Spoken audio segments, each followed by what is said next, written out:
Hey everybody, what is going on? Hexlex here. I got another Master Duel video for you. We're coming back to Twin Spright. So we covered Adventure Spright already, and as much as I do enjoy that variant, and I touched upon this in that actual video, while I do really think Adventure Spright is a ton of fun, I also think that Twin Spright is probably just going to ultimately end up being the best build for the Spright archetype right now. And the main reason for that is just the fact that the live twin monsters, Kisakil and Leela, are one-card full combo lines into not only your Spright plays, but also your twin plays. But more importantly, it's a one-card combo, and they're kind of the only Spright variant that really has that. The thing about Spright, and I mentioned this before again in the Adventure Spright video, is that while a lot of Spright lists look pretty bad in that they barely have any Spright cards in them, you kind of don't need that many, honestly, because any monster plus any level 2 monster can get you Spright plays, right? It doesn't even have to be 2 level 2 monsters. It could be, again, any level monster plus a 2, go into Elf, bring back the 2, go into Gigantic that way. So, yeah, even though the 2-card Spright plays can be easy to accomplish in that way, there is still something to be said for 1-card combo lines, not only from a consistency perspective, right, but also for a being able to play through disruptions perspective, right? Like if your Kisakil gets Veilered or Ashed or Impermed or whatever, or your Leela or your live twin monster you're starting with, you have a lot of extenders at your disposal that you can help with, and they're not required to be part of your play. They're just extenders to, again, help you push through the hand traps there. Speaking of hand traps, that is the other main reason why I think this build is so good. Having such a consistent line of 1-card plays also means that you're able to play a lot of disruption tools and or hand traps. As you can see, we have the 3 Imperm, 2 Veiler, got a couple of triple attacks, as well as the usual suspects as part of the Master Duel tax, as I like to call it. I honestly do consider Nib to be part of the Master Duel tax almost every single time anyway. I've actually had people ask me, like, even recently, like, why do you play one of Nib? Is it for exactly Cross-Out Designator? No, honestly, the reason I play one of Nib in almost every Master Duel build is because of Maxi, right? Like, I think if you're going to have a Maxi and you're going to do it, and your opponent's going to take the challenge, like, you really need to be able to draw into something that's actually going to punish them for it. There have been so many games where I take my opponent's Maxi challenge, and then they just concede halfway through my combo line before I even finish them off, and then I look at their list and they're not on Nib, right?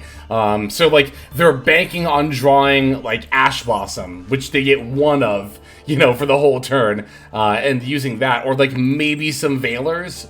But yeah, I don't know. A lot of the time I just find that you really do need to have some kind of a tool to go into the Maxi if your opponent really starts going off. So while a lot of people just refer to the Master Duel tax as C, Ash, Callby, and Crossout, again, I actually consider Nib to be a part of that as well, but that's just my own deck building philosophy. It's worked out pretty well for me so far. We do have a couple of new cards, much like in the last Spright build. We are playing EMP Meowmine. Here we're playing 2 copies rather than just the one we played in the last build. Adventure Spright, we only played 1 because of mostly deck space constrictions, but here we have the room, so we'll play a second one. And not only that, but Meowmine can also be a solid way of bridging some of your plays, like your twin plays into your Spright plays, right? Like, if it's a follow-up turn and you're pretty much just left with, like, Kisakil or Leela, you can go Meowmine from hand and then go into, like, a Gigantic and go for plays. But in addition to being yet another extender, a very easy one to summon, by the way, because it's not even just if you have a Link monster on the field. It could also be in your graveyard. Or your opponent could have a Link monster on the field or graveyard, and you can still summon this. So, especially going second, it's really, really easy and free to use this as an extender a lot of the time.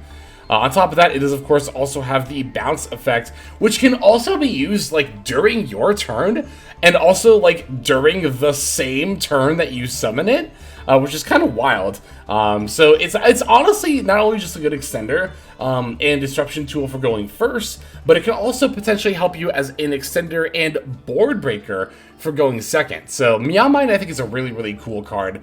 I was so shocked that it's only a super rare, but we'll definitely take it for sure. So as far as the extra deck goes, we are playing a second Leela. Not every single build is on that.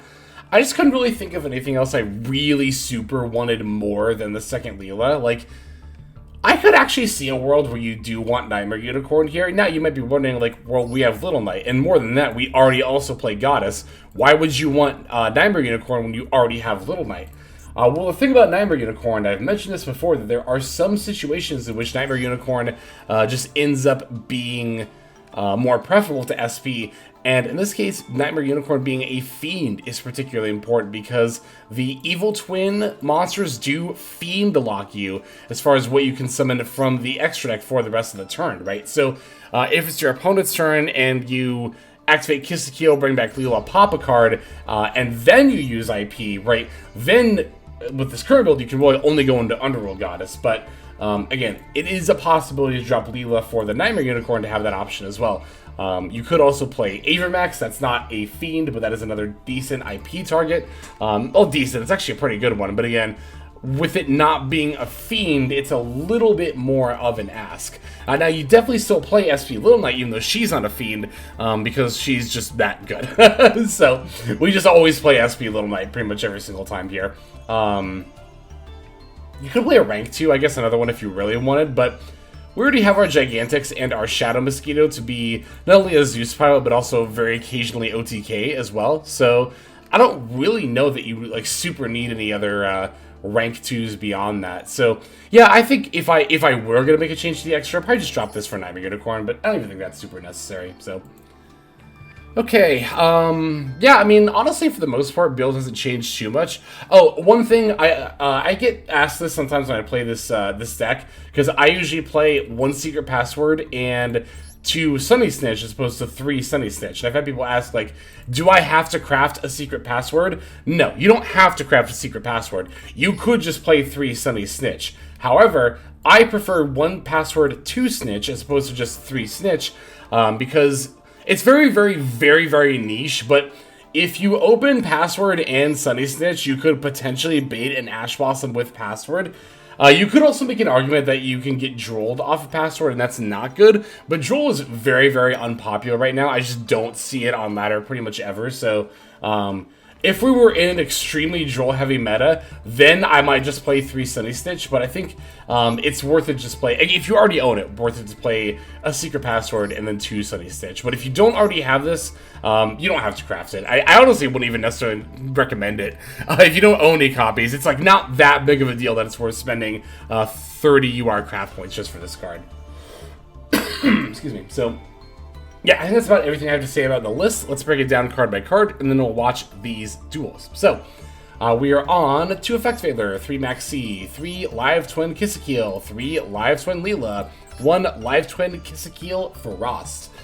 We got 2 Spright Blue, 1 Spright Jet, 2 Spright Red, 2 Spright Carrot, 2 EMP Meow Mine, 3 Ash Blossom and Joyous Spring, 1 Nibiru the Primal Being, 2 Triple Tactics Talent, 1 Secret Password, 2 Live Twin Sunny's Snitch, 2 Called by the Grave, 1 Cross-Out Designator, 2 Spright Starter, 1 Spright Gamma Burst, 1 Spright Smashers, and then 3 Infinite Impermanents.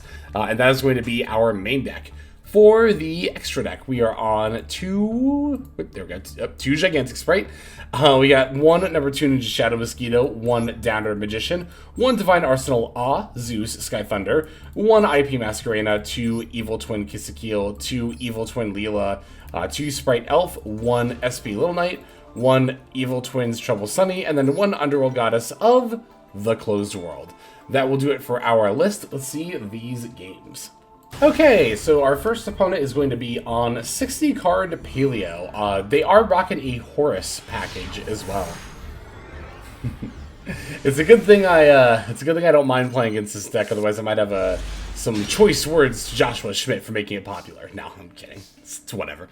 Here we're going to take the first move. Hand is looking very good. We have a 2, we got a Spright, we have plays. But beyond that, we also have the EMP Meow Mine, as well as a couple of pretty good hand traps in our opening hand. So, yeah, I'm pretty pleased with this hand. Going first or second, honestly, I would not mind opening a hand like this. So, going to just make the Gigantic here. Not going to be able to do live twin plays this game, because the only twin we have access to is Kissekeel Frost. So, we don't have access to a Leela card at all. Gonna special the Meow Mine, go for the IP Masquerena. we can starter for a carrot, and then we haven't used elf yet. So I also get to use that and bring back the red here. So very, very, very, very standard Spright end board here. We got the red, we got the carrot, we got the IP, we got the elf, got a couple of hand traps. We are good to go. All right, let's see what they end up doing here. So, well, what did you think they were going to do? They're on a paleo deck, so of course they're going to set 5 as well as a monster and then pass end of main. Going to bring back the blue, link off the IP and the blue for SP Little Knight. Oh no, I have a pointing in Elf Zone OP interaction. No, I'm just kidding. I'll stop harping on that, I promise I will. It's just, you all know me by this point. I'm never going to pass up on a chance to say I told you so. So, very, very happy with my SP hit here. He hit the Needlebug Nest. I mean, granted, I could have Ash Blossomed that too. And I actually kind of wish I would have hit something else now that I have another Ash Blossom, but, you know, it's definitely not a bad hit again. So, Fiend Comedian, I actually am going to let resolve here. I thought about negating it with Carrot, but I'll just let them do it. They land heads, thank God. They're just going to banish my graveyard here. I would much prefer that to them milling any amount of cards here, so... yeah, going to give them my Little Knight here to go for the Gigantic. I don't suspect I'll need Little Knight much if I know I'm up against Paleo, right? And I definitely want to make sure that I could potentially have Lethal on board here. So, going to summon all my monsters until enter battle phase. Going to activate the Paleo Lean Colia. I'm sure I butchered that, but the one that they used earlier, the one that puts a banished card into the graveyard. So, of course, they also again get to summon another copy of it, and the 1200 attack actually does really matter here, as far as like, you know, my monsters not being able to battle over it. Here's the Karma Cannon, and I knew I just had this good old-fashioned feeling that every other trap card up to this point was bait. I just knew it, because they weren't impactful or significant plays. I think that's a very best way to recognize when your opponent's trying to bait you into negating something is if you see them activate a card and you think about the ramifications of that card resolving, right? And you think to yourself like, oh, that doesn't really do much here. It's like, that's probably bait. I mean, that's a thought process you should have every time your opponent activates something and you have a negate, is think to yourself like, okay, how bad is it if this card actually resolves, right? And if the answer is like, it doesn't really change my game state or I don't feel threatened by it, then it's like, yeah, don't use the negate then, just let it go. I didn't really need to use Carrot here, but I ultimately decided to. They do have the Absolute King Backjack, but I've got, God, I mean, I only have a playset of Ash Blossoms in my hand. It's probably going to be fun. And indeed, it does end up being fine here. We get to battle. And they don't even let me finish them off, they just concede. But, I don't really care about that. It's just kind of funny. I only had one more attack, too, but there we go. So yeah, not much twin action going on there, but again, we did see a Spright plus, like, pretty much a Spright plus EMP board there, so that's pretty cool. Oh no, we did open the Frost plus Carrot, right? Or something like that? Anyway, it was Frost plus Red and then EMP, that's what it was. Alright, we do have some more games to show with some twin action. Let's check out the next one. Alright, got a game against Kashtira here, and they are on the Auroradon package. God, like every r/Master Duel player's nightmare. Not Cash, not Auroradon! Anyway, no, it's fine. Yeah, I don't think the Auroradon version of Cash is optimal, even with, you know, Kashtira having suffered its consistency blows with Unicorn going to 2. I don't know, I don't think adding Guardeds to your deck to do a combo line that can get interrupted by, like, just about any hand trap is worth it. So, here, I don't have much to do after the Leela gets negated. However, I do have this Meow Mine in hand, and one thing I will say, and I actually forgot to talk about this in the profile, I think the monster I would actually drop out of the extra for Leela is Salamangreat Almirage for this exact scenario, right? Like, if you have Almirage... Like, if you have the ability to make Almirage plus Meow Mine... Like, if I'd had Almirage in my extra deck, I would be able to go full combo during my last turn, right? The Leela would have gotten negated. I would have linked off into Almirage, special the Meow Mine, then linked into Elf. Elf bring back one of my 2s, go into Gigantic, and then from there, Gigantic for Blue, Blue for Jet, Jet for Starter, and then we're good to go. So, yeah, I will say that Almirage is pretty sorely needed, I think. Especially because we're on 2 Meow Mine. So I think I would drop the second Elf, or the second Leela, not the second Elf, Jesus. The second Leela for the Almirage. If I had to go back and redo the extra deck. I know, again, I failed to mention that in the profile, but I do think that is the right call. So they get to summon out a Lord of Ascendant of Thunder, rather. Not going to end up doing too much, however, beyond that. And they can see the second I have twin plays. I thought this game went longer than that. I know I have a duel in here where I do like make a turn 1 end board with the twin stuff. So, but yeah, I guess that's going to be it for that game right there. Yeah, I don't know. I actually struggled to think of a deck. I was thinking about this earlier in the replay when I was talking about Auroradon. I actually struggle to think of any deck where I think it's optimal to play Auroradon, right? Like, even with Cashier's hits, I don't think Auroradon is the optimal way to play that deck. I don't think Auroradon is optimal in Rescue Ace. I don't know. I don't know. It's something that, I don't know why it's something I think about as much as I do, but just the, like, disingenuous evaluations of cards, like saying they're too powerful or whatever. Like, Auroradon's completely fine. But let's check out our next game here. Okay, is this the game where I do a twin setup for turn 1? We'll see.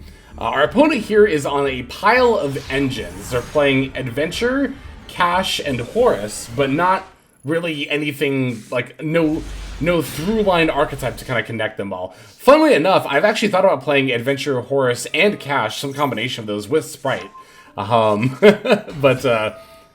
Like, I was actually thinking about adding a Kashtira package to this deck. Not this deck, because of the twins, but to Adventure Spright, rather. So, could be neat. Anyway, gonna use the Called By on the Maxi. Minigame is, in fact, clear. We do get to play some Yu-Gi-Oh! Woohoo! Get to summon out the Frost from the deck there. So, yeah, you'll notice that I did use the Snitch, even though I already had the live twin Kisakeel in hand. Two main reasons for that. One, baiting out Ash Blossom.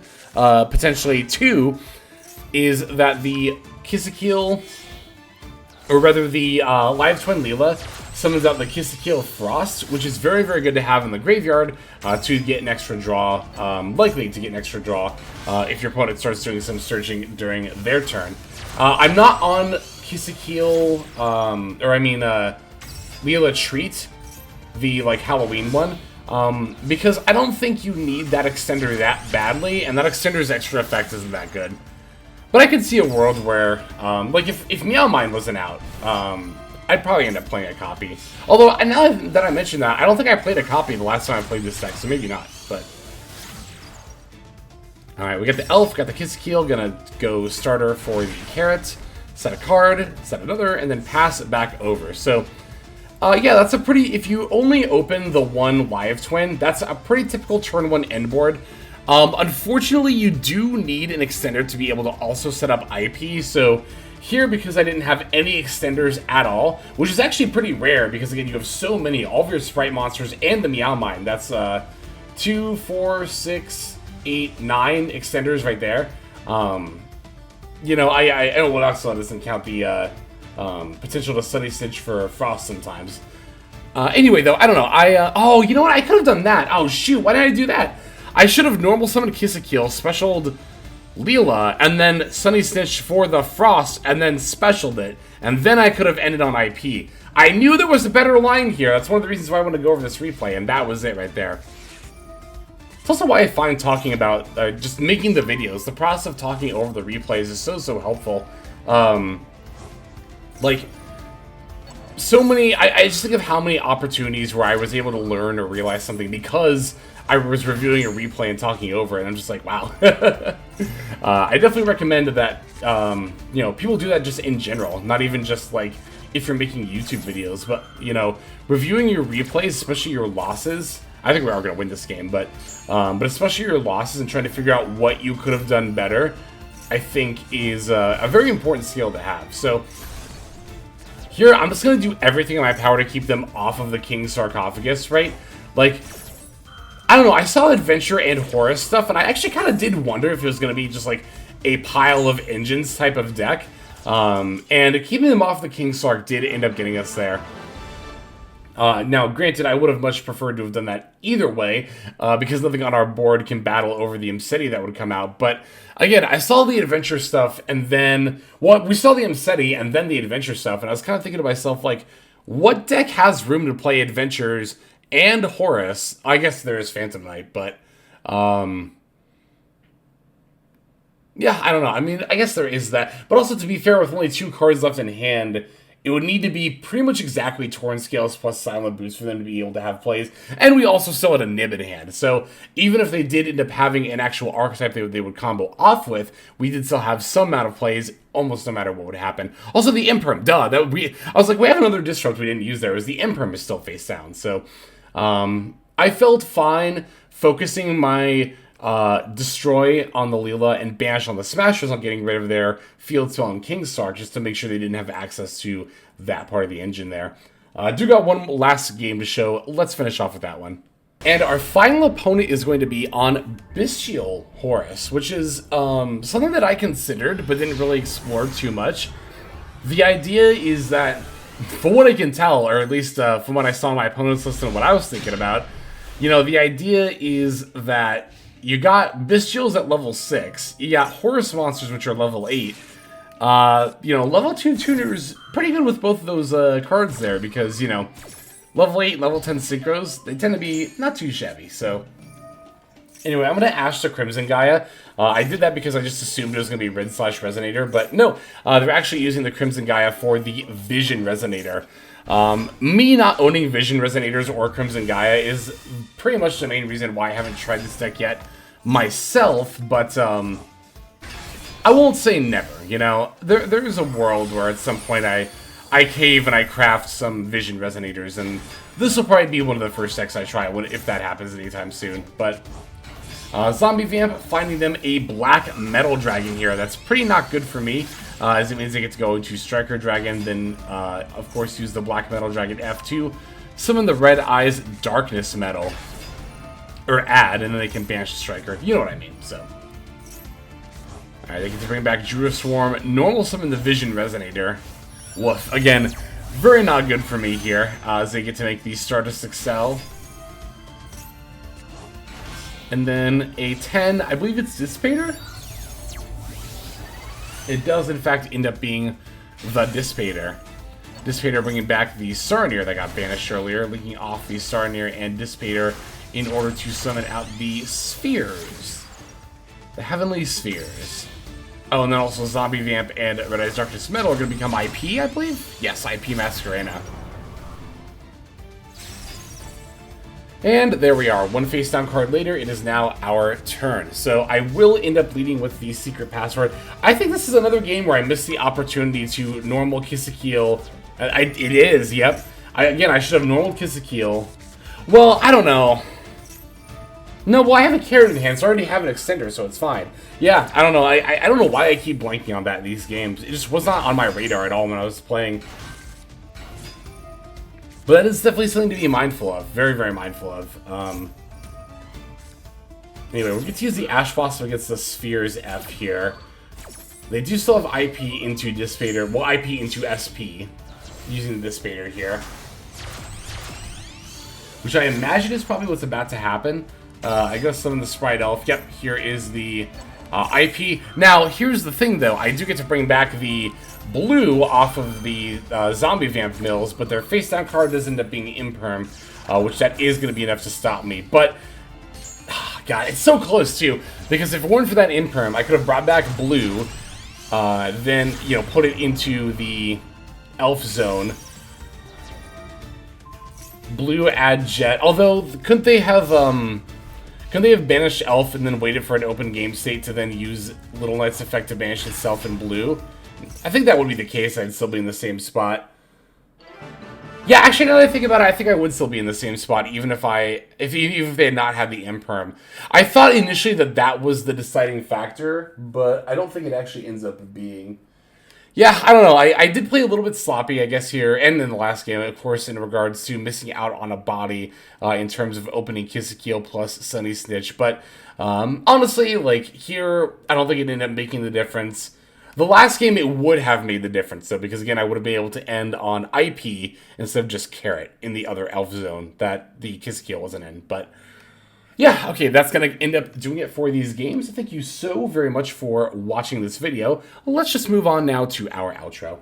Hey everybody, thank you so much for watching all the way to the end of the video. That means a lot to me. It's also a great way to support the channel, so thank you very much in that way as well. If you're interested in supporting the channel in other ways, like the very special patrons that I am thanking here, you can do so by checking out some of the links in the description. One of those goes to the Patreon, where you can join these fine folk and support the channel that way. I do post daily content over on Patreon, so you do get something for supporting there. And if you're interested, I also have a coaching tier option as well. Details again will be on Patreon in the link below. Also in the description linked below is my Twitch page where I stream a few times a week. You can go ahead and check that out, follow or subscribe over there if you ever want to catch me live. You'll also find my second YouTube channel if you feel like subscribing over there to watch some of the Twitch VODs as well as some additional non-Yu-Gi-Oh related content that I make over there. Again, any of those links you want to check out is all a great way of supporting. But again, even if you don't do that, just watching was also a fantastic way to support. And once again, I have to thank you so very much. But in any case, this is Hexlex. I'm going to be signing out, and I'm hoping you have a fantastic day.